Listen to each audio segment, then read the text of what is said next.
নমস্কার বন্ধুরা। অতিরিক্ত গরমে যখন কিছুই খেতে ভালো লাগে না অথবা মুখে রুচি থাকে না, সেই সময় বানিয়ে নিতে পারেন এই আম পটল। আর গরমের একটি প্রধান সবজি হলো এই পটল। পটলের যখন অনেক রেসিপি আমরা ট্রাই করে ফেলি, তখন একটু অন্য স্বাদের রেসিপি খুঁজে বেড়াই। আর সেই জন্যই আজ আমি নিয়ে এসেছি সম্পূর্ণ নিরামিষ নতুন স্বাদের টক ঝাল মিষ্টি আম সর্ষে পটল, যেটা গরম ভাত দিয়ে খেতে দুর্দান্ত লাগে। তো এখানে আমি 300 গ্রাম পটল ওপরের পাতলা খোসাটা ছাড়িয়ে তারপর একটু একটু করে খোসাটা কেটে নিয়েছি।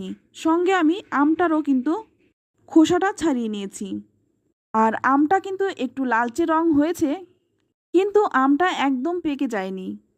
তো আমি হালকা রং ওঠা আম দিয়ে করেছি, আপনারা কিন্তু একদম কাঁচা আম দিয়েও করতে পারেন। এবার পটলগুলোর দুই দিকটা এই রকমভাবে 4 ফালি করে নেব।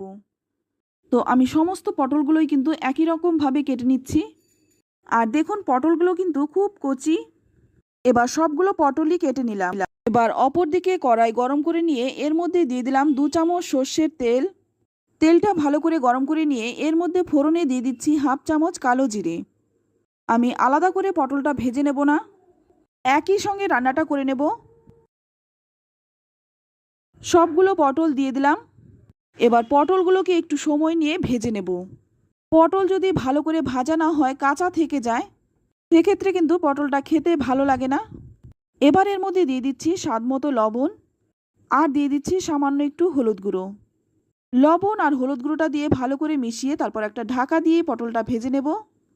পটলটা ভাজা হতে থাক, ততক্ষণে এদিকে একটা বাটির মধ্যে নিয়ে নিচ্ছি 2 চামচ কালো সর্ষে। এর মধ্যে দিয়ে দিচ্ছি 1 চামচ পোস্ত।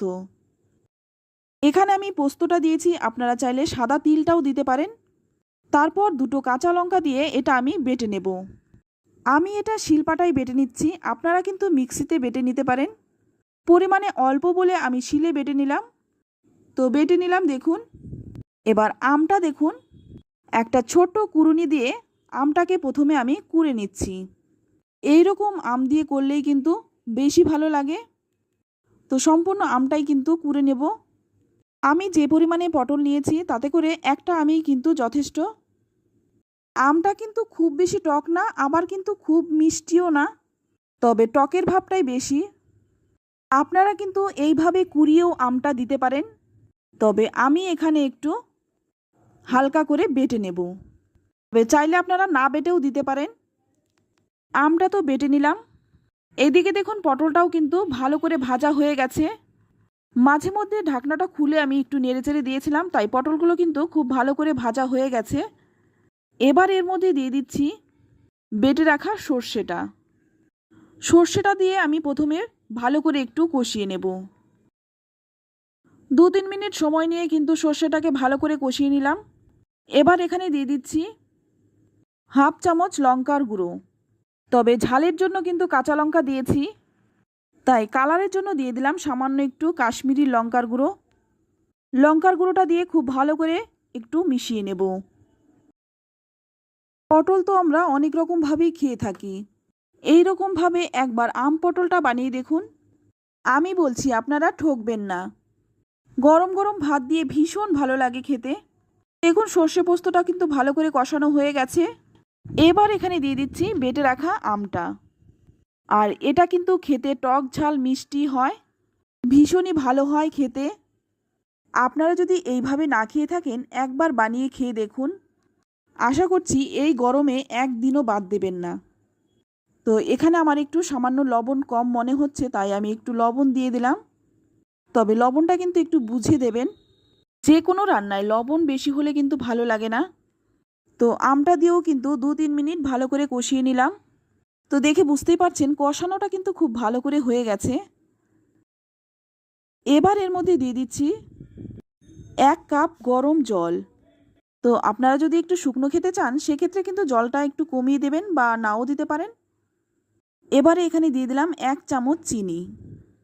চিনিটা কিন্তু অবশ্যই দেবেন, যেহেতু আম দেওয়া হয়েছে, তাই চিনিটা কিন্তু অবশ্যই দিতে হবে। তো দেখুন নাড়তে নাড়তে জলটা কিন্তু অনেকটাই শুকিয়ে গেছে। এবার এর মধ্যে দিয়ে দিচ্ছি 3টে চেরা কাঁচা লঙ্কা। লঙ্কাটা দিয়েও কিন্তু ভালো করে একটু মিশিয়ে নেব। তো ঝালটা কিন্তু নিজেদের স্বাদ অনুযায়ী দেবেন। একটু মিশিয়ে নিয়ে তারপর একটা ঢাকনা দিয়ে গ্যাসের আঁচটা কমিয়ে দিয়ে 5 মিনিট ঢেকে রেখে দেব। তো 5 মিনিট পর দেখুন ঢাকনাটা খুলে নিলাম, আর জলটাও কিন্তু অনেকটা শুকিয়ে গেছে। এর থেকে বেশি শুকনো করব না। এবার ভালো করে একটু মিশিয়ে নেব। তবে খুব বেশি নাড়াচাড়া করা যাবে না, নইলে পটলগুলো কিন্তু ভেঙে যাবে। এবার নামানোর আগে দিয়ে দিচ্ছি 1 চামচ কাঁচা সর্ষের তেল। এই রান্নাটায় কিন্তু কাঁচা সর্ষের তেলের গন্ধটা খুব ভালো লাগে, তাই নামানোর আগে কিন্তু অবশ্যই 1 চামচ কাঁচা সর্ষের তেল দিয়ে দেবেন। এবার ভালো করে মিশিয়ে নিয়ে তারপর গ্যাসের আঁচ বন্ধ করে 10 মিনিট স্ট্যান্ডিং টাইম রেখে দেব। 10 মিনিট পর ঢাকনাটা খুলে নিলাম। এবার দেখুন নামিয়ে নিচ্ছি। গরমে যখন কিছুই খেতে ভালো লাগে না অথবা মুখে রুচি থাকে না, সেই সময়ে বানিয়ে নিতে পারেন এই টক ঝাল মিষ্টি আম পটল। এতই টেস্টি হয়, মুখের স্বাদ ফিরে আসে আর খেতেও দুর্দান্ত লাগে। রেসিপিটি ভালো লাগলে লাইক, কমেন্ট, শেয়ার করবেন। আর আমার চ্যানেলে নতুন বন্ধু হয়ে থাকলে চ্যানেলটা সাবস্ক্রাইব করে নেওয়ার অনুরোধ রইল। এই গরমে কাঁচা আম পটল থাকতে থাকতে বাড়িতে একবার ট্রাই করে ফেলুন। আশা করছি আপনারা নিরাশ হবেন না।